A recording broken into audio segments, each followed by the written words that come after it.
Welcome, ladies and gentlemen, to another fabulous Friday Ramblings. I'm, of course, your host, David the Bardic One. And this week we're going to sit there and we're going to discuss a classic video game series that is kind of near and dear to my heart. And that is the Punch-Out series. The Punch-Out series has been developed by Nintendo and has appeared in various forms and incarnations, and includes a couple spin-offs that we're going to touch on, as well as go through the main games. Now, for those of you more fans who've only played for the last couple console generations, Punch-Out is, of course, the game starring Little Mac, who has appeared in the last few editions of Smash Brothers, or Super Smash Bros. If you want to be specific, but the Smash Brothers series. And this is my Little Mac amiibo. Lovely little buddy. Little Mac, do you want to talk about your games? Yes. You want to start in the humble beginnings? Yes. Okay, why don't you sit down here and we'll talk about it. See you later, folks. Now, the Punch-Out series started in 1984 as an arcade game. Now, as you can tell from looking at Little Mac, for those of you who've never heard of the Punch-Out series, it is a boxing simulator-based game. Now, what makes these games appealing is that they are very, and I mean this in all the right ways, cartoonish. The characters tend to be very broad stereotypes.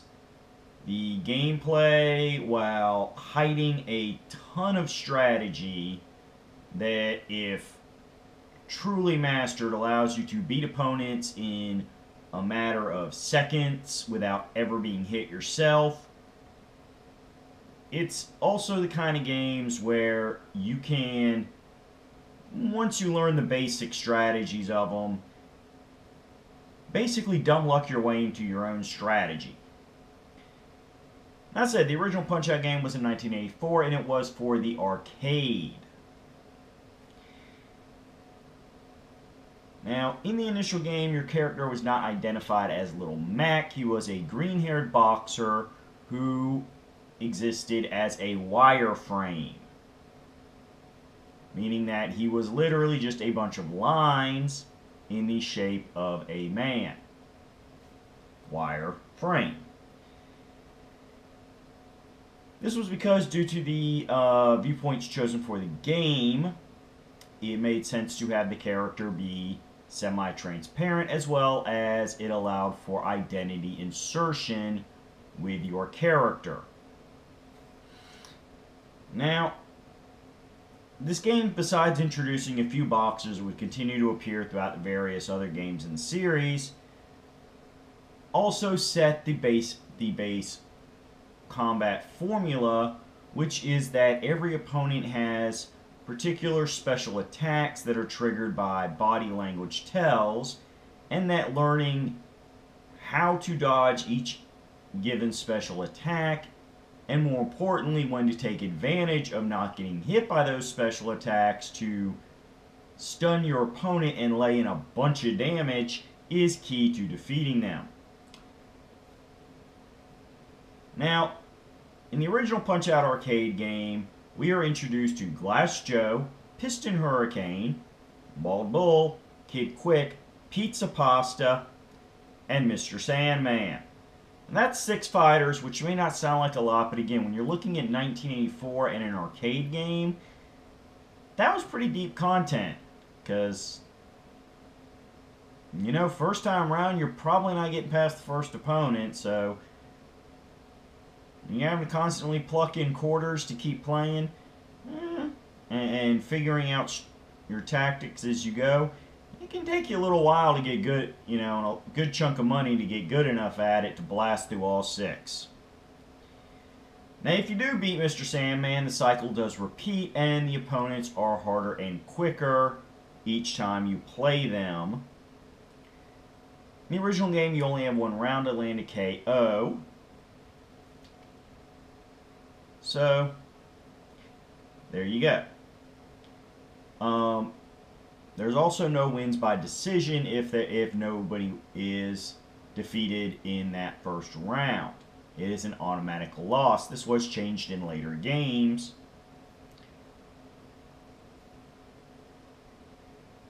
So, there you go. That's, as I said, pretty much the basics of the original arcade game. Next, we had Super Punch-Out, which was released late in the same year of 1984. Oh, I did forget to mention both games do feature digitized speech so that your opponents can taunt you. Which, again, in the mid-80s was a big feature. Now, we still do not have Little Mac. We still have our green-haired wireframe boxer.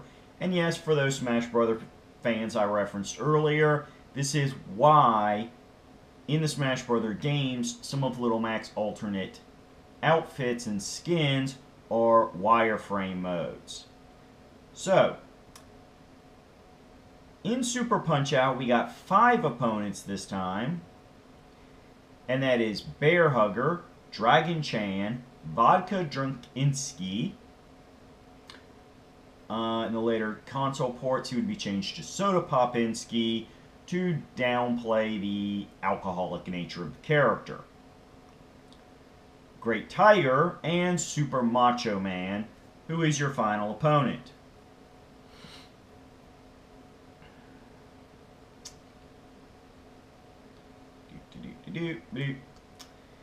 Now, as far as the arcade series go, in 1985 there was a spin-off called Arm Wrestling. It was created by the same development team who made the Punch-Out series. Has the same basic hardware setup. However, as it implies from the title, you are arm wrestling instead of boxing. Now, in this game, we have Texas Mac, Kabuki, Mask X, who, if properly defeated, reveals himself to be Bald Bull from the earlier Punch-Out games, which is pretty much what confirms that this is a spin-off, besides the fact it was made by the same development team. Allison Ape 3, which is a monkey robot being controlled by a little girl via remote, and Frank Jr., an homage to Frankenstein's monster. Now, it uses the same basic playable character wireframe look as the Punch-Out arcade games, which further cements its status as a spin-off. So, this is one of those things you just kind of work with. Now, this is where most people, our next game up here, folks. Sorry. This is where most people become familiar with the Punch-Out series, and that is the NES console release of Punch-Out. This is where our buddy Little Mac officially debuted. Little black hair instead of green and fully fleshed out body. Woo! Now, the game is basically a remake slash port of both previous arcade games, as it takes features that were used in both games as well as a mix of the roster from the two games. And besides introducing Little Mac, also introduced his perennial trainer, Doc Lewis.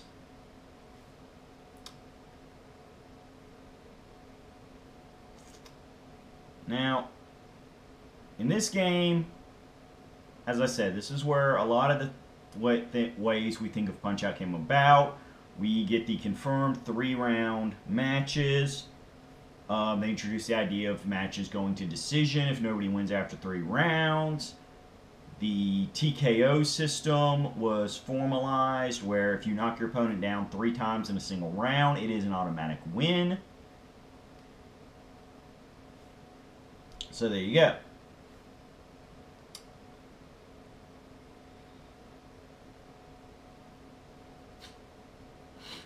Now, besides a mix of characters from the two arcade games, we also had the debuts of Von Kaiser, Piston Honda, who is considered by many people to be a variant of Piston Hurricane, but officially he is treated as a separate character.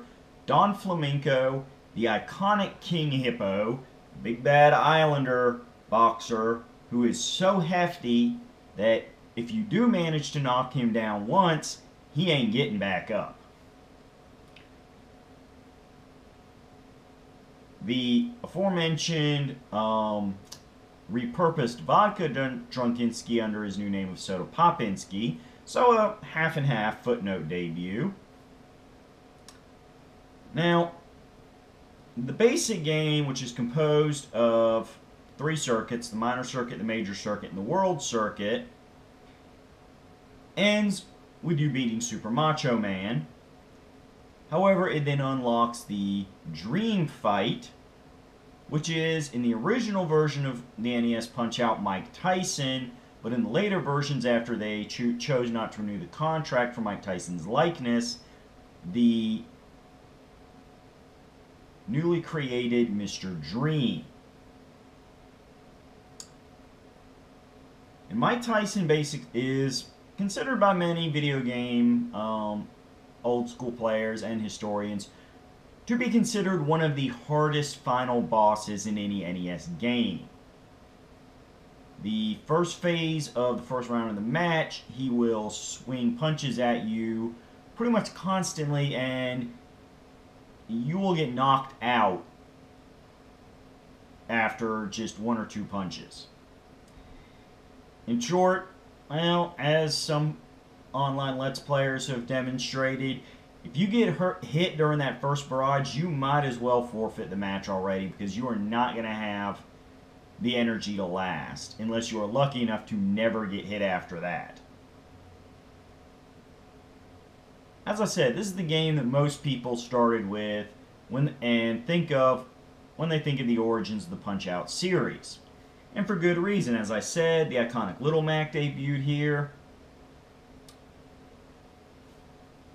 The using of Mike Tyson during his initial run in the boxing world, when he was world champion, undefeated for a long time, and as such one of the most talked about celebrities in America. It was a huge coup for Nintendo to have that likeness rights. And it is, just a great game to play.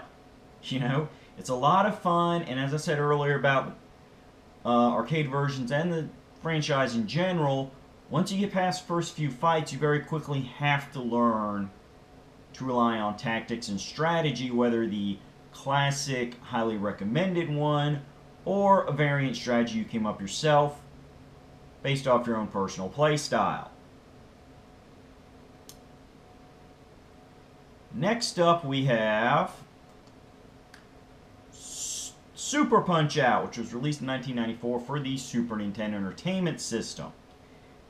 Like the Punch-Out game for the NES, this game is basically considered a remake of the 2 arcade games, as once again we get a mix of characters from both rosters along with a few debuts.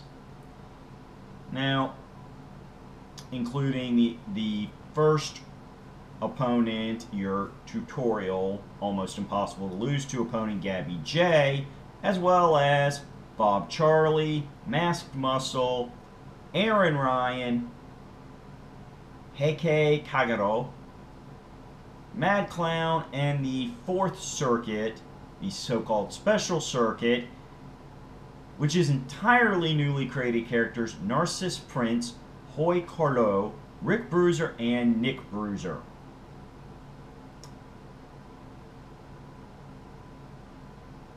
Which gives us a total of 16 different boxers. Along with, as I said, a few returns: Super Macho Man, Mr. Sandman, Dragon Chan, Piston Hurricane, Bald Bull, and Bear Hugger. Personally, out of the Punch-Out series, the Super Nintendo one is the one I play the least, because while the graphics are improved from the NES one, and while there are some interesting characters in them, in many ways there was not a huge amount of improvements done to the basic gameplay formula from the original Punch-Out. It was basically more of like a director's cut version than a full-on, built from the ground up sequel. And there's nothing necessarily wrong with it, because the NES Punch-Out was such a great game that even a graphically enhanced, updated version, essentially, weak sequel, if you want to call it that, depending on how you prefer to look at things, perspective-wise, is still a solid game. If you have a chance to find a copy of this, I would recommend playing it if you enjoy the other Punch-Out games, because, again, there's nothing necessarily bad about it. It's just that most of the good was good that was already in the NES Punch-Out. So, to me, I consider this out of the three main console games to be the weakest, but when talking about a series this great, even the weakest entry is still a solid recommended play game. And this brings us to a bit of a drought for the Punch-Out series. After Super Punch-Out, nothing was done with it on any of the various portable systems put out by Nintendo that I have discussed in a previous video. If you're not familiar with the many variant hardwares of the Game Boy and DS families, go ahead and watch that video. It is on my Friday Ramblings playlist here on the Roulette Productions channel.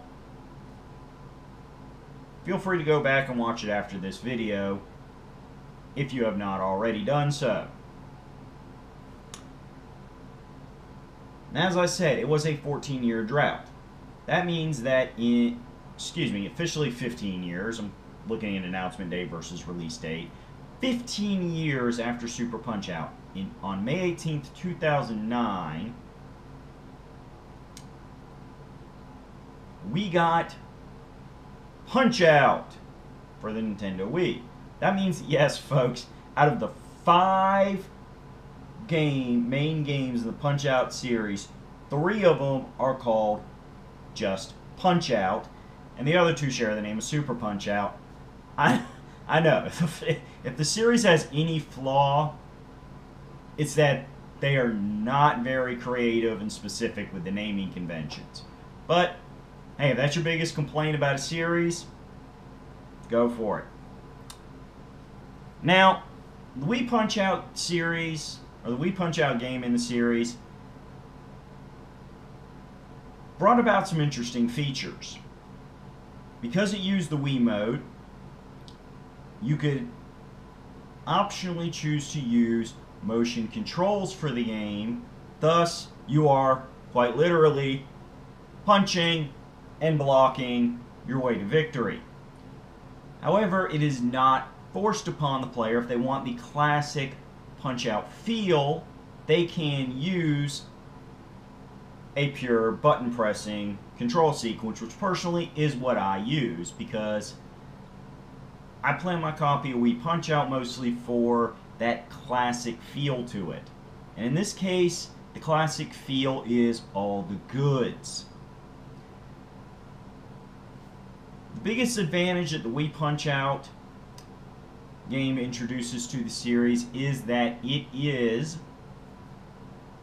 not only capable of saving multiple profiles, so, you, your sibling, a parent, your buddy, can all, they can all have their own profiles, make their own progress in the game, have their own win-loss records. The other big advantage is that on any given profile, you not only have the option of going to a training center to fight a holographic recreation of your next upcoming opponent, allowing you to get practice in without it affecting your win-loss record.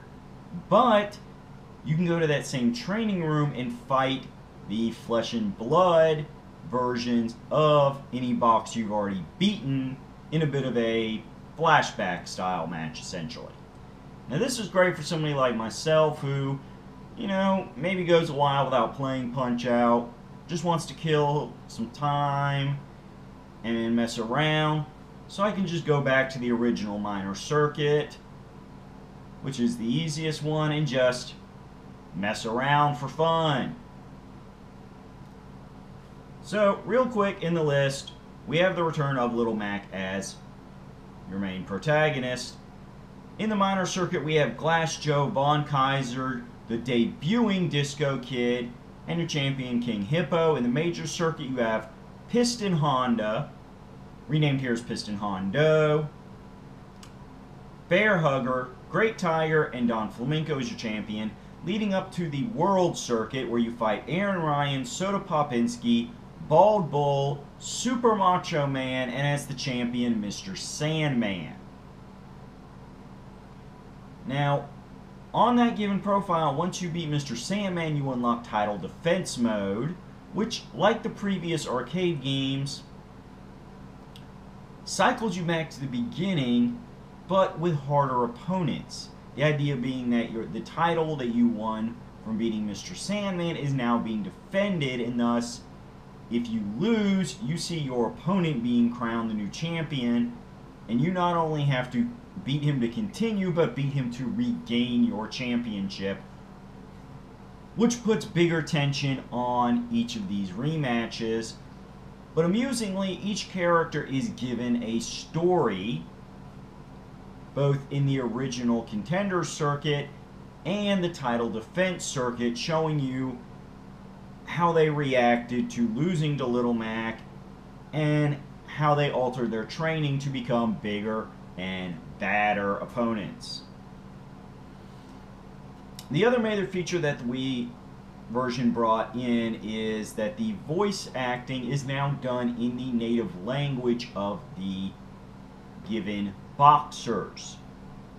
This means Glass Joe, who has always been portrayed as from France, now speaks to you in French, Von Kaiser in German, Pista Hondo in Japanese, King Hippo just growls and grunts because he's a primitive islander or brute, Soda Popinski in Russian, etc., etc. Now, as I said, you would think, hey, this is supposed to be a big throwback nostalgia feel game. Sucks that they couldn't get Mike Tyson back, right? But you know what? We're going to go one better. We're going to go one better. Because if you defeat Title Defense Mr. Sandman, you will go through what is called Last Stand mode, which means you are now fighting every boxer in random repeating order until you lose 3 times. After which Little Mac will decide to retire. Now here's the fun part. Because this is randomized,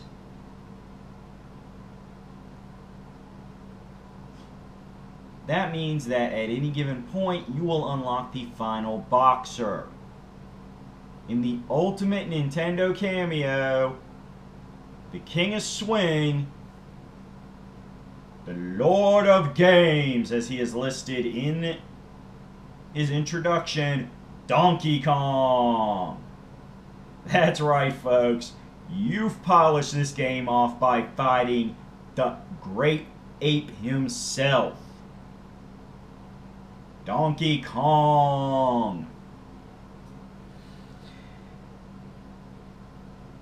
So, it's a great game. Honestly, well, I love the original console one. I admit I've not played the arcade ones because the local arcades I had growing up never had them, and they are now hard to find, valuable, and thus very expensive to obtain for yourself games.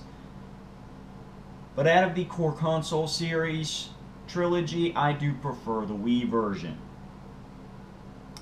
Because having distinct story cutscenes before each match in both Challenger and Title Defense mode for each character gives them more life, as well as the foreign language speaking, which makes it so much more fun to beat them. Now, before we close out, we are going to discuss the final 2 spin-off games. In anticipation for the launch of Punch-Out Wii, Nintendo released a sort of mini-game on their WiiWare service, which was the Nintendo Wii equivalent of the Virtual Console, aka the downloadable game shop. So why is it a minigame? Because you only have one opponent, and that is your trainer, Doc Lewis. That is right, officially this game is about you training with Doc. And thus, you fight Doc Lewis. This was a great way to build up hype to the game by giving you a single opponent to fight who is also unique to this particular minigame, because while you are getting a feel for how the Wii translates the classic combat system, you are not getting any spoilers on your opponents. So if you played this one before Punch-Out Wii, you did not get any advanced warning and strategies. So, what's the other spin-off? Well, it's not for the Wii U, it's not for the Switch, it's still not for the portables. Nope, we're actually going to go backwards. The reason I left this one for last is it's one of those, like the arm wrestling one, which I only mentioned early on because it was arcade and I wanted to polish off the arcade level games. It's one that you can debate being part of the proper Punch-Out series or not. You know, Doc Lewis's Punch-Out is clearly inspired by the continuity of the Punch-Out console games. It's something people had always been kind of pondering about is, hey man, wouldn't it be cool if you could do, you know, interact with Doc Lewis more directly instead of just hearing him talk to you in between matches? So here's the deal. Because the NES version of Mike Tyson's Punch-Out sold so epically and was praised by pretty much everybody that ever played it, Nintendo did want to release a sequel. However, due to Nintendo losing the licensing rights to Mike Tyson, the fact that the changes to the game got a little bit crazy, it had some awkward new gameplay elements introduced to it. Essentially, for a lot of various behind-the-scenes factors, not only did the game take 5 years to come out, coming out in 1992, after the original Mike Tyson's Punch-Out came out in '87, but the game was basically, as far as storyline goes, disowned from the Punch-Out series. It was renamed Power Punch 2, the 2 being a leftover remnant and little hint that it was supposed to be a sequel game. But in Power Punch 2, you now play Mark Tough Guy Tyler, MT, Mike Tyson, get it, an undefeated heavyweight boxer who, after his latest title defense, declares that nobody on Earth can beat him, and thus an intergalactic boxing promoter brings Mark into a whole new world of boxing. Yes, intergalactic, as in you are now fighting aliens and robots. It is insane. Now, in this, you compete in 3 different circuits. First one, you compete against 3 opponents. Second one, 4 opponents. And the final one, 5 opponents before your final championship match against top opponent Flymo.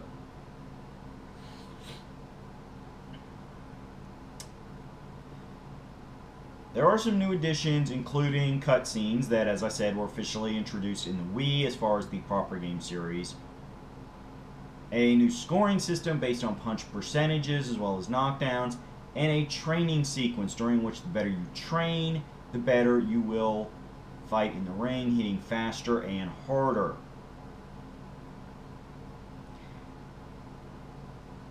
This game was not generally liked by the critics.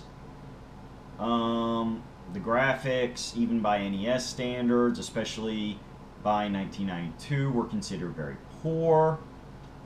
The gameplay is choppy and awkward, so much more so than any other Punch-Out game. And because most of your power in the given matches is based on how well you in training, the game's difficulty is notoriously high. So, as I said, it's basically the ending to the series. If you want to pretend it never existed, hey, go for it. You can just stick to the main 3 console games.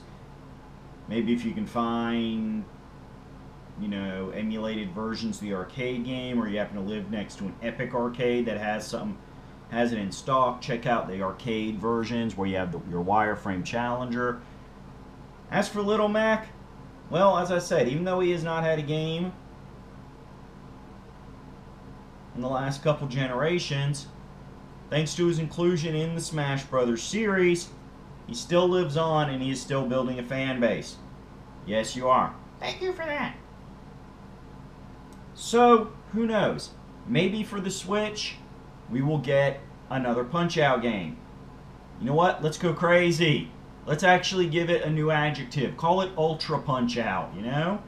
Hell, call it Punch-Out 3. Really mess with people's heads. Because that's the fun thing about the games is, because there is no real ongoing mega story continuity, while I do recommend you start out with the NES Punch-Out to get a feel for the history and the evolution of the series, technically you can play any one game in the series and know everything you need to know.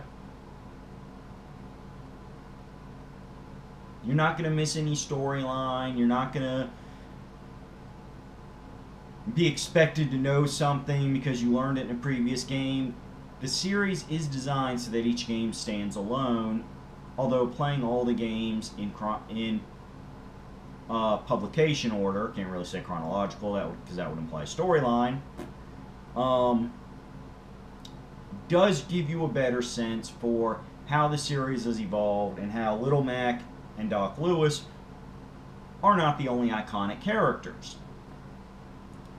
Seeing the different characters represented in different iterations can be interesting for people that are into things like game design and how game series evolve from entry to entry. So what do you say, Little Mac? You ready to go down to Nintendo of America and tell them we need an Ultra Punch-Out for the Switch? That's right, Fox. Get on social media. Demand more Punch-Out. Keep the series alive. Punch-Out on the Switch. Hashtag it. Hashtag Punch-Out Switch. Hashtag Punch-Out Switch? Hashtag Punch-Out Switch. Let's get it trending. Because the power of the punch will never die.